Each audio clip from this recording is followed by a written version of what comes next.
Okay, so last night, Clay and I watched Megamind. Sorry, my hair looks really weird. Like, I just got out of the shower 5-10 minutes ago. And actually looking at myself in the camera, I'm like, man, it just looks super stringy and weird. Oh my gosh, like, it looks almost kind of hideous. Maybe not even almost, it does kind of look hideous. But something that is not hideous, the movie Megamind. This is a movie that, no cap, no bullshit, dead ass, this is one of the films that is easily in contention for being the best DreamWorks movie. I loved it, and I loved everything about it. The soundtrack is phenomenal. There are so many songs where I'm like, I love me some Bad to the Bone. I don't get to hear it super often, but that's a good song. And then the song at the end of the movie is Bad by Michael Jackson. I'm like, fuck, that's a good song too. And then you get Crazy Train at one point. You get Highway to Hell at one point. You get, I'm forgetting one of the other, Back in Black. It's like, this movie's soundtrack is really good. It's like a Shrek tier soundtrack. I actually might like it a little bit more than some of the Shrek soundtrack. Like, it's really good. I think the look of the movie is really good. I've said before that when it comes to doing people, DreamWorks is very hit or miss. Like, sometimes you get something like B-movie, where they just look gross and look kind of off. And then How to Train Your Dragon, I feel like the people look consistently good. Every now and then, there's maybe a shot where someone's like, oh, okay, they actually, that part didn't age super well, or there's something about the facial structure here that's a little weird. I really did not have that problem in Megamind, although Bernard, which is the museum curator who Megamind starts impersonating, he just looks like Matthew Perry to me. Like, every time I look at him, I'm like, that's just Chandler from Friends. I kind of wish he had been voiced by Matthew Perry, and not at all trying to talk about, like, Will Ferrell, like, oh, he had a bad performance. All the performances are great. And something Clay said that I do agree with is, you can tell that it's Will Ferrell in the role, but it does feel like he is trying to play a character. It's not just like, oh, here's Will Ferrell, and it's just 100% him. Like, no. Like, it does seem like he's playing a character. He's doing enough of a voice. Kind of like, I can't really compare it fully to the Mario movie because it's not out yet. But watching the trailers, I can hear the Jack Black and Bowser. But it's not just Jack Black is voicing Bowser. Like, he's actually trying to do a thing and be a character, and there's a bit of a voice there. Like, I really like it. I'm really excited for it. So, like, I think he does a good job. I think everyone else does a good job. I think the movie's consistently really funny. Every now and then there's a joke that doesn't quite work for me, or a gag that goes on like just a hair too long. But there were not moments where I was like, oh man, that's a bad joke. That one made me cringe. Like, it's just, It's like when a joke doesn't work, it doesn't hurt. It just doesn't quite work. But then you get another one really quickly, and you're like, oh, okay, like, this is good again. Or it goes from joke that doesn't quite work to good character moment or good story moment. And so everything just works out. Like, I think the pacing is really good. I like the conflict a lot. The idea of, he's the bad guy. He's, for all his life, I don't want to say he's been raised to be the bad guy, but he was literally raised by criminals in prison who were just really nice. And like, hey, look, I'm a big blue demon baby. Can we keep him? Like, there's just something so wholesome about that. And yeah, Metro Man, like the great hero from the stars, was always raised to be the good guy, the golden child. And yeah, like, he seemed like he was pretty douchey growing up, but he's not a bad person. And I like that. I like that they didn't just say, oh yeah, Metro Man's secretly been evil the whole time, and, you know, he's always been beating down on Megamind because it fuels his megalomania and all that kind of shit. You're like, no. He's genuinely a pretty good guy. And then he got to a point where he realized, I just don't want to do this anymore. I want to be another regular person. He had this kind of Hercules moment where he's like, I want to be like other people. Not to the point where I want to give up all my powers and shit, because it's like, I'm not going to bother with that. I just want to retire. I want to, I don't know, see the world. You know, I can get really into music. Embrace my artistic side. This is not fun anymore. Oh, hi, Vomit. I think it's really interesting. And to me, now I can easily see the argument where it's like, no, like, you know, with great power comes great responsibility. You can't just do that shit. You left, and then Megamind was in control of the city, but Megamind wasn't really doing anything too bad with it. It was essentially like if you had a kid running, you know, like if you had a kid as your mayor for a couple days. Yeah, things would be a little chaotic, a little silly, but they're probably not going to do any crazy lasting damage. And then, you know, I look at Game of Thrones when Joffrey was king, and like, okay, they could do some lasting damage. But, like, not an evil kid, just a regular kid who's a bit chaotic and just wants to have some fun mischief.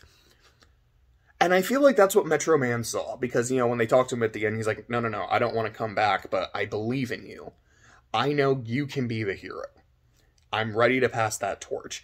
Because he saw who Megamind really was. Is he the villain? Yes. Do we have our back and forths? Yes. Our banter? Yes. Am I going to throw him in jail and give him a watch so he can count down all the minutes that he's left in prison? Yes. Although that was actually, I think, like a watch Megamind gave to himself for his scheme, and that's his like super watch. So it's not actually something Metro Man did. Although would be pretty funny, like pretty douchey, but still pretty funny.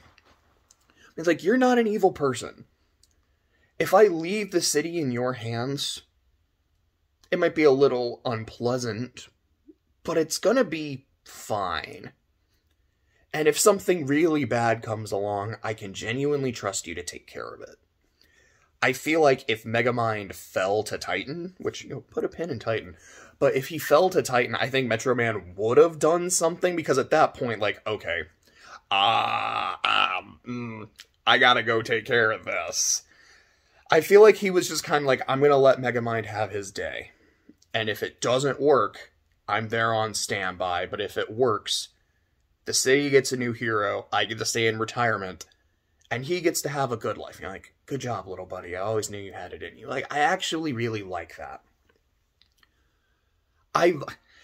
Megamind and Roxanne are just a genuinely sweet couple. Like, oh, this is kind of like the montage of them, like, going out, talking, and all that stuff. I'm like, this is really sweet. I like the way they work off each other. I like their chemistry. Like, oh yeah, I haven't seen my car since you dumped me. Alone. In the rain. Did you even look back? Like, it's sad, but it's really funny. Like, I really like the two of them. There is that one part of me that just kind of wonders, well, if part of the whole thing is Megamind is the villain and the villain becomes the hero at the end, would it have been more interesting if Roxanne was the one that got powers instead of Hal? And so you could have had this really interesting role reversal of like, well, now the damsel becomes the villain because she kidnaps, like, she finds out that like Metro Man retired and she gets like mad at him, so she kidnaps him and now he's the damsel. Megamind has to save him, be the hero. Like, that would have been interesting. I want to put it like this. I would have liked to see something like that, because I think that sounds like an interesting premise, or at the very least, even if it's not like super interesting, it at least sounds pretty fun. I could easily see like a superhero parody movie doing something like that.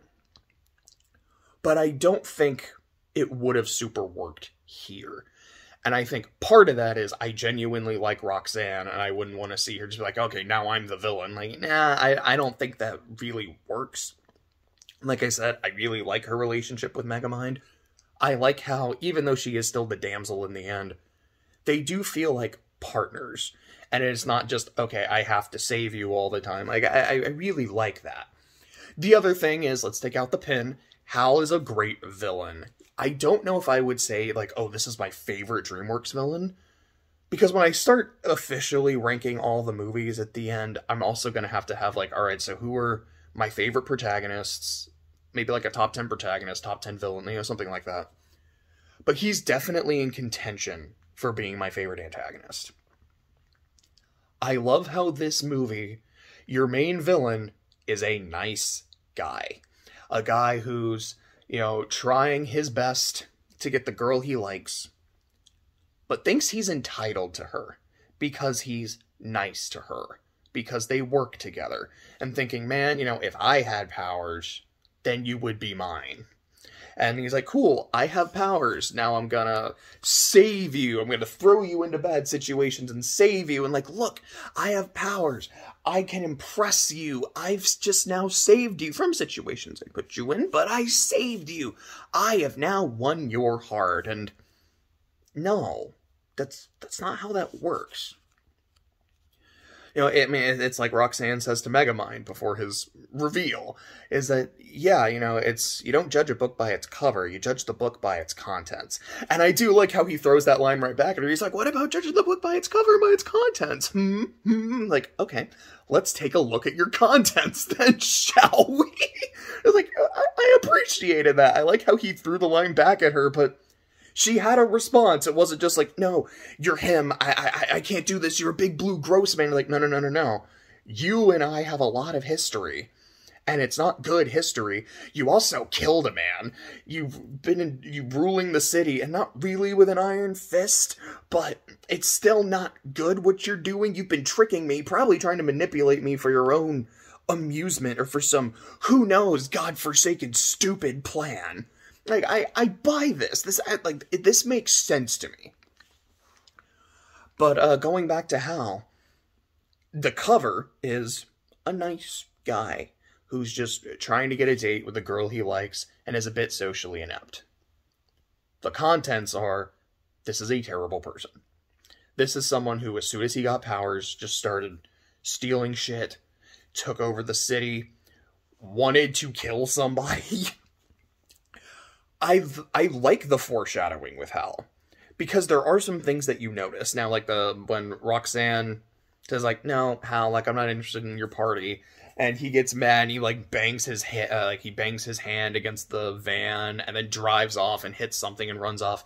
You can argue if that's supposed to be foreshadowing of his more violent nature, or if that is just essentially like a kid throwing a tantrum. Like, he's a bit upset, and so he just kind of had to bang something real quick. I think it's a bit of both, and, like, given the other bits in the movie, I would say you can count it as foreshadowing. When Megamind first goes to him as Space Dad, which I love, and, tongue-tied and brain stopped for a second. Let me take a second. When he goes to Hal after accidentally giving Hal powers, which I think is also something, that might be my one thing I don't like about the movie.